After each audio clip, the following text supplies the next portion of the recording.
Welcome to the up to date chemistry classes. So हम ये resonance पढ़ रहे थे, तो इसी में है ना हम ortho acidic nature of compounds पढ़ लिया था, जिसमें है ना फिनोल्स के एसिडिक नेचर के बारे में हमने देख लिया था। ठीक है, लास्ट वाले लेक्चर में। अब इस वाले लेक्चर में हम ऑर्थो इफेक्ट देखेंगे, जिसमें है ना बेंजोइक एसिड और एनिलीन के जो है ना एसिडिक और बेसिक नेचर के बारे में स्टडी करेंगे। इसी के साथ क्लास स्टार्ट करने से पहले I request to all my viewers, please subscribe the channel and class के एंड में जो भी आपका फीडबैक हो, क्लास कैसी लगी, आपको कॉन्सेप्ट कैसा समझ में आया नहीं आया, जो भी आपके फीडबैक हो, कोई आपका सजेशन हो, प्लीज़ कमेंट सेक्शन में ज़रूर बताएं। तो अब हम पढ़ते हैं ortho effect. It's the example of steric effect. It's observe in a benzoic acid, aniline and a substituted aniline, right.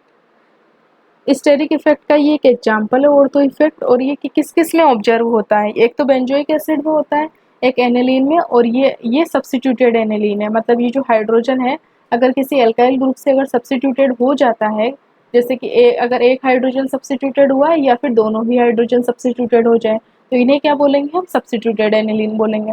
अब क्या है ऑर्थो इफेक्ट, है ना।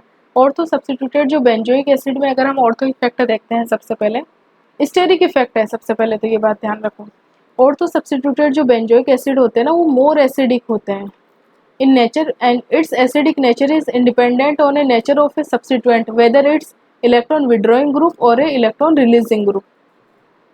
ठीक है, जैसे कि अगर कोई ये जी ग्रुप लगा हुआ है, इसका जो एसिडिक नेचर होएगा, ये जो बेंजोइक एसिड है, इससे हमेशा क्या होएगा? ज़्यादा ही रहेगा। अब ये जी ग्रुप कैसा हो सकता है? इसकी नेचर से कोई फर्क नहीं पड़ता है, ये इलेक्ट्रॉन विड्रॉइंग हो या इलेक्ट्रॉन रिलीजिंग हो।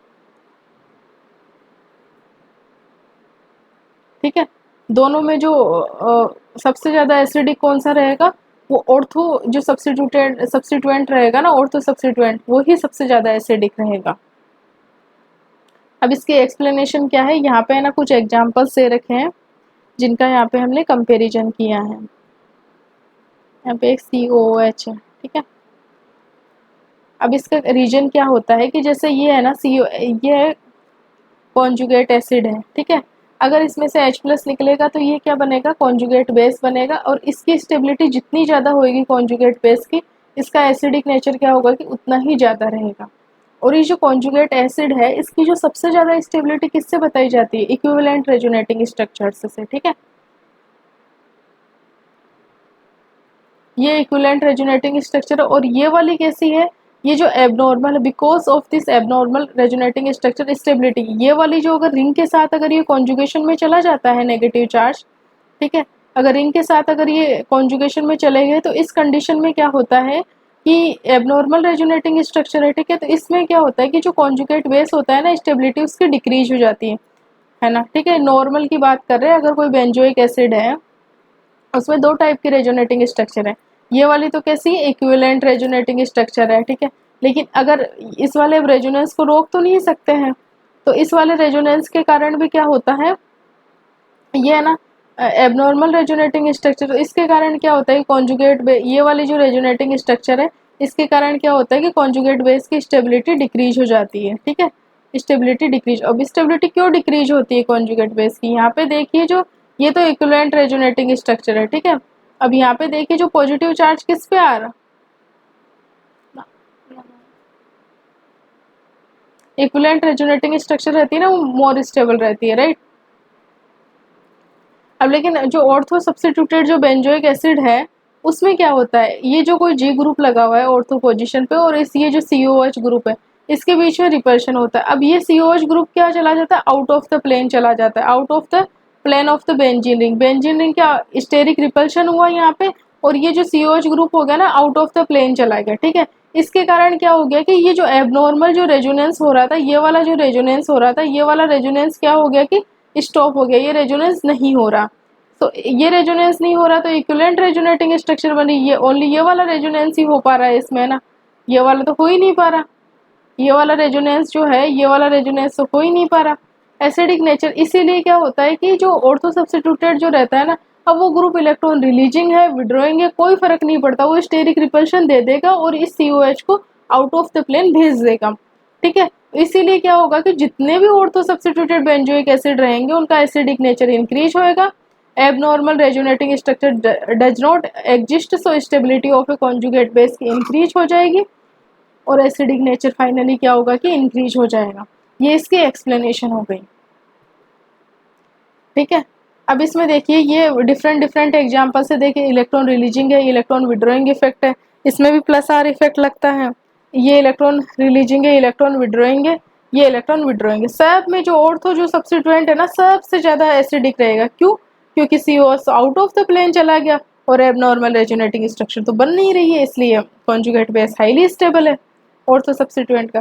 बाकी का हम है ना ग्रुप के अकॉर्डिंग कंपेयर कर लेंगे। जैसे कि OR ग्रुप है, OR ग्रुप क्या होता है, पैरा पोजीशन पे क्या लगेगा, इसका प्लस आर इफेक्ट लगेगा जो कि स्टेबिलिटी को डिक्रीज करेगा। तो सबसे लीस्ट एसिडिक कौन सा हो गया, पैरा वाला हो जाएगा। मेटा पे भी इसका कौन सा लगेगा,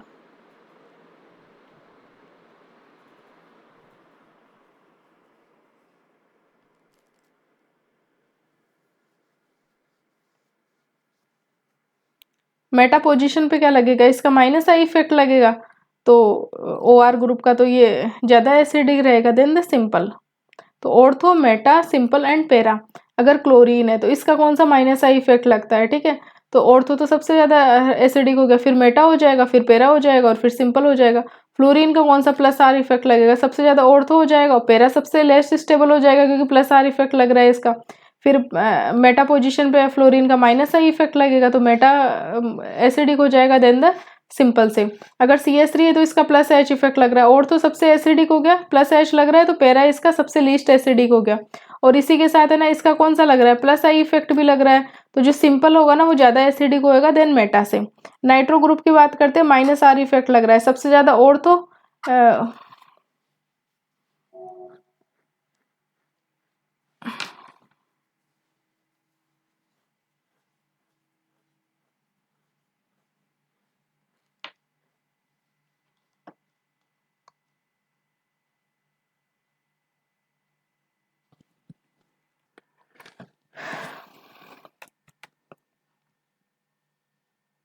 यहाँ पे थोड़ा सा मेरे को डाउट है, मेरे अकॉर्डिंग यहाँ पे जो पैरा की ज़्यादा होनी चाहिए acidic nature than the Meta.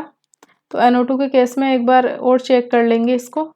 मेरे अकॉर्डिंग यहाँ पे मेटा की होनी चाहिए, फिर सॉरी पैरा की होनी चाहिए, मेटा से ज़्यादा है ना, पैरा की ज़्यादा होनी चाहिए क्योंकि माइनस आर इफेक्ट लग रहा है। CCl3 का कौन सा माइनस H इफेक्ट होता है, तो यहाँ पे सबसे ज़्यादा तो ऑर्थो होएगा, फिर उसके बाद में माइनस H कहाँ का ज़्यादा लगेगा, और इसी के साथ है ना तो पैरा पे लगेगा, ठीक है। फिर उसके बाद में मेटा पे कौन सा माइनस आई इफेक्ट लग जाएगा CCl3 का, और फिर सिंपल सबसे लीस्ट एसिडिक रहेगा। एक बार NO2 वाले केस को ना चेक करके और नेक्स्ट क्लास में एक बार कंफर्म कर देंगे। अब जैसे है ना एक्सप्लेनेशन ये ऑर्थो इफेक्ट की हो गई। ऑर्थो इफेक्ट एनेलिन में बात करते हैं तो ऑर्थो सब्स्टिट्यूटेड एनेलिन होती है ना लीस्ट बेसिक होती है ना in nature and it's basicity independent on the nature of the substituent whether it's electron withdrawing और रिलीजिंग। मतलब है ना जो ऑर्थो सब्स्टिट्यूटेड जो बेंजीन ऑर्थो सब्स्टिट्यूटेड जो एनेलिन रहती है ना वो लीस्ट बेसिक रहती है, सॉरी कई बार स्लिप ऑफ टंग हो जाता है ना। जो ऑर्थो सब्स्टिट्यूटेड जो एनेलिन होती है ना वो लीस्ट बेसिक रहती है देन द अदर एनेलिन, ठीक है। अब ये जैसे है ना कोई भी ग्रुप हो सकता है तो सबसे लीस्ट बेसिक तो कौन सी रहेगी, ऑर्थो वाली रहेगी। सबसे लीस्ट बेसिक कौन सी रहेगी, ऑर्थो वाली रहेगी, और बाकी सब फिर ग्रुप के अकॉर्डिंग हम देख लेंगे कैसा उसका इफेक्ट है। अब जैसे एक्सप्लेनेशन क्या है ऑर्थो इफेक्ट का, अगर H+ अगर ऐड हो जाता है तो जो अगर ये कॉन्जुगेट एसिड बना इसकी स्टेबिलिटी जितनी ज़्यादा होगी कॉन्जुगेट बेस का बेसिक नेचर उतना ही ज़्यादा होएगा। जैसे यहाँ पे कोई ग्रुप लगा हुआ है, ठीक है, और ये H+ ये एक्सेप्ट कर लेता है, ठीक है। अब इसके क्या होगा कि ये जो G ग्रुप है ना इलेक्ट्रॉन रिलीजिंग या विड्रॉइंग कुछ भी हो सकता है, ठीक है। अब यहाँ पे क्या है कि इस नाइट्रोजन का है ना NH3+ है ना कोऑर्डिनेशन नंबर क्या हो गया कि 4 हो गया, इसका साइज इंक्रीज हो गया, स्टेरिक रिपल्शन इंक्रीज हो गया। तो इसीलिए क्या हो रहा है कि यहाँ पे जो कॉन्जुगेशन हो रहा था ना रिंग के साथ कॉन्जुगेशन हो रहा था वो डिस्टर्ब हो गया। इसीलिए क्या हो गया कि यहाँ पे तो है ना रिंग के साथ है ना ये वाला जो पाई इलेक्ट्रॉन्स का डिलोकलाइजेशन से ही है ना NH3+ है ना ये स्टेबलाइज हो रहा था, लेकिन इसमें तो ये वाला डिलोकलाइजेशन बंद ही हो गया क्योंकि इसका साइज ज़्यादा हो गया, रिपल्शन हुआ तो ये आउट ऑफ द प्लेन चला गया, आउट ऑफ द NH3 क्या चला गया, आउट ऑफ द प्लेन चला गया। आउट ऑफ द प्लेन चला गया, इसके कारण ये डिलोकलाइजेशन बंद हो गया, तो मतलब इसकी कॉन्जुगेट एसिड की जो स्टेबिलिटी है वो डिक्रीज हो गई। कॉन्जुगेट एसिड की स्टेबिलिटी डिक्रीज हुई तो ओवरऑल इसकी बेसिक नेचर इंक्रीज हो गई। तो ये था explanation for the ortho effect of the aniline. ठीक है, अब इसकी बात करते हैं। अब वहाँ पे आप देख रहे हो कि बेंजोइक एसिड वाले केस में क्या हो रहा था, ये रिंग के साथ है ना प्लेन में रहने के कारण ये अनवांटेड है ना एबनॉर्मल रेजोनेटिंग स्ट्रक्चर बन रही थी जो कॉन्जुगेट बेस को डिस्टेबलाइज कर रही थी। तो अगर इसमें कॉन्जुगेशन खत्म हो रहा था, इस रिपल्शन के कारण खत्म हो रहा, तो एसिडिक नेचर बढ़ रहा था। लेकिन इसमें जब एनिलीन का केस आता है तो उसमें क्या होता है कि जो अगर इनके बीच में जो रिपल्शन, पहले क्या हो रहा था कि जो पाई इलेक्ट्रॉन्स का जो डिलोकलाइजेशन से क्या हो रहा था कि जो पॉजिटिव चार्ज था ना इसकी स्टेबिलिटी बढ़ रही थी। लेकिन अगर रिपल्शन हुआ, भाई NH3+ साइज बढ़ गया इसका, और यहाँ पे ऑर्थो पे कोई ग्रुप लगा हुआ है तो इसका साइज बढ़ गया और रिपल्शन हुआ, तो ये NH3+ क्या हो गया, आउट ऑफ द प्लेन चला गया। अब प्लेन के आउट ऑफ द प्लेन चला गया तो ये जो पाई इलेक्ट्रॉन्स का जो डिलोकलाइजेशन है ना वो नहीं हो पा रहा उसमें, मतलब उस पॉजिटिव चार्ज को वो स्टेबलाइज नहीं कर पा रहे। ठीक है, तो अब कॉन्जुगेट एसिड की स्टेबिलिटी डिक्रीज हो गई, और कॉन्जुगेट एसिड की स्टेबिलिटी डिक्रीज हो गई तो फिर बेसिक नेचर तो डिक्रीज होना ही है। अब अगर डिफरेंट ग्रुप्स है, अगर इनके अकॉर्डिंग देखें ना, ऑर्थो तो सबसे लीस्ट स्टेबल है सब में। ठीक है, अगर OR है, OR का कैसा +R इफेक्ट होता है। ठीक है, तो पैरा वाला सबसे ज्यादा स्टेबल हो जाएगा। अब अगर यही मेटा पोजीशन पे होता है तो -I होता है, तो फिर सिंपल वाला बेसिक रहेगा, और फिर सबसे सिंपल वाला, फिर मेटा वाला बेसिक रहेगा, और सबसे लीस्ट ऑर्थो वाला रहेगा। अगर फ्लोरीन रहते, फ्लोरीन का भी कैसा +R इफेक्ट रहता है, तो पैरा वाला रहेगा, और लेकिन मेटा पोजीशन पे वही -I हो जाता है, तो फिर सिंपल वाला मेटा से ज़्यादा बेसिक रहेगा और सबसे लीस्ट बेसिक ऑर्थो रहेगा। क्लोरीन का क्या रहता है, क्लियरली -I रहता है। ठीक है, तो सबसे ज़्यादा तो सिंपल वाला बेसिक रहेगा, फिर उसके बाद में पैरा पोजीशन दूर रह जाएगी तो पैरा पे -I कम लगेगा तो वो बेसिक रहेगा, फिर मेटा लेस बेसिक रहेगा, एंड देन ऑर्थो रहेगा। CH3 का कौन सा +H इफेक्ट लगता है, तो पैरा सबसे ज़्यादा बेसिक रहेगा, फिर मेटा से पे +I लग जाएगा, फिर सिंपल और फिर ऑर्थो। अगर NO2 का बात करते हैं तो -R, तो मतलब सिंपल सबसे ज़्यादा बेसिक, फिर मेटा, क्योंकि पैरा पे तो वो लग रहा है -R लग रहा है, फिर पैरा और फिर देन ऑर्थो। अगर CCl3 की बात करते हैं तो -S, तो सबसे ज़्यादा तो सिंपल बेसिक रहेगा, फिर उसके बाद में मेटा पे ओनली -I लगेगा, और मेटा पे क्या है ओनली -I लगेगा, और फिर पैरा वाला रहेगा बेसिक, एंड देन सबसे लीस्ट बेसिक अपना ऑर्थो है ही परमानेंट। तो ये था ortho substituted aniline and benzoic acid के basic and acidic nature respectively. अब एक और इफेक्ट होता है steric inhibition of a resonance, तो ये नेक्स्ट क्लास में देख लेंगे। ये क्लास इन्हीं की रखते हैं, एनिलीन और इसी की। फिर सारे इफेक्ट नेक्स्ट क्लास में, छोटा सा टॉपिक होगा, थोड़ा समझने का रहेगा, तो अच्छे से देख लेंगे। फिर उसके बाद में एक छोटी सी क्लास में 10-15 मिनट की क्लास में इलेक्ट्रोमेरिक इफेक्ट को एक्सप्लेन कर देंगे। तो इस तरह से ये GOC का ना इलेक्ट्रॉनिक डिस्प्लेसमेंट वाला पार्ट कंप्लीट हो जाएगा। So thank you so much for watching this class.